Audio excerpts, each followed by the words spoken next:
Class 9 English Lesson 1 Tales of Bhola Bengali meaning. Bhola and his wife lived at the western end of our village.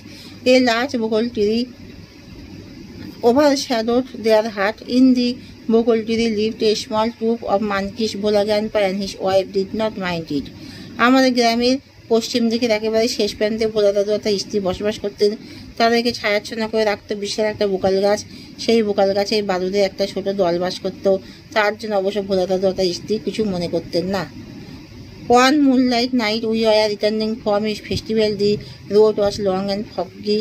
I was reading on the village chowkidar's soldiers. Suddenly, Bhola Grandpa let out a loud wail. Everyone in our party was surprised. We halted. Inquiry revealed that Bhola Grandpa had taken his grandson to the festival. He had tightly held on to the two fingers of the boy. এক জ্যোৎস্ন রাতে আমরা এক উৎসব থেকে ফিরছিলাম। রাস্তা ছিল দীর্ঘ আর কুয়াশাচ্ছন্ন। গ্রামে চৌকিদারের কাঁধে চেপে আমি এগোচ্ছিলাম। হঠাৎই ভোলা দাদু উচ্চস্বরে একবার বিলাপ করে উঠলেন। আমাদের দলের সকলে অবাক হয়ে গেল। আমরা দাঁড়িয়ে পড়লাম। খোঁজ নিয়ে জানা গেল যে ভোলা দাদু নাকি তার নাতিকে উৎসবে নিয়ে গিয়েছিলেন। তিনি ছেলেকে 2 আঙুল শক্ত করে ধরে রেখেছিলেন। He did not realize when those fingers slipped out. Bhola Grandpa was continuing as before. Then someone asked Bhola Grandpa what he was gaping. He remembered his grandson and let out a loud wail. কিন্তু উনি বুঝতে পারেননি যে কখন সেই আঙুলগুলো হাত থেকে ফসে গেছে। ভোলা দাদু আগের মতো চলছিল। সেই সময় কেউ একজন ভোলা দাদুকে জিজ্ঞাসা করলো যে তিনি কি ধরে আছেন। তার তখন নাতির কথা মনে পড়লো। তিনি উচ্চস্বরে একবার বিলাপ করে উঠলেন। My father close to serve I'd mean from our party to go back with Bhola Grandpa to the festival. The grandson was found before long. He had taken a cozy shelter under a cow's belly. আমার বাবা তখন আমাদের দল থেকে দুজন তীক্ষ্ণ দৃষ্টি সম্পন্ন লোককে বাঁচলেন ভোলা দাদুর সঙ্গে উৎসব প্রাঙ্গণে ফিরে যাওয়ার জন্য। উৎসব প্রাঙ্গণে অচিরেই নাতিকে খুঁজে পাওয়া গেল। উৎসব প্রাঙ্গণে সেই গরুর পেটের নিচে সাময়িক এক আরামদায়ক আস্তানা খুঁজে নিয়েছিল। I remember another funny incident about Bhola Grandpa related by my father. It had been a rainy afternoon. Bhola Grandpa, wild with excitement, told my father and his friends that he had seen a gang of pirates. They were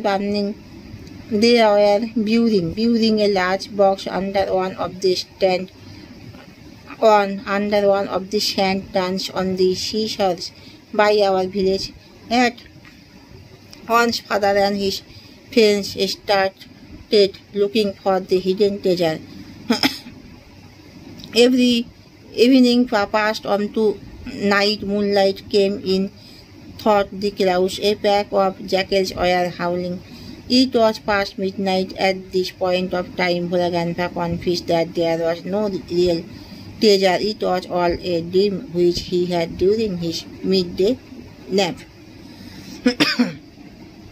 ভোলা দাদু সম্পর্কিত বাবার বলা একটা মজার ঘটনা আমি মনে করতে পারি। সেটা ছিল একটা বর্ষা ফেরা বিকেল। প্রচণ্ড উত্তেজিত হয়ে ভোলা দাদু আমার বাবা ও তার বন্ধুদের বলেছিলেন যে তিনি একজন জলদস্যুকে দেখতে পেয়েছেন। তারা আমাদের গ্রামের কাছে সমুদ্র তীরে কোনো একটা বালির স্তূপের নিচে বিশাল একটা বাক্স পুঁতে রাখছিল। সঙ্গে সঙ্গে বাবা ও তার বন্ধুরা গুপ্তধনের খোঁজে নেমে পড়েছিলেন। সন্ধ্যা করে রাত নেমেছিল। মেঘের মধ্যে থেকে চাঁদের আলো আসছিল। এক দঙ্গল শিয়াল হুক্কা হুয়া ডাক জুড়েছিল।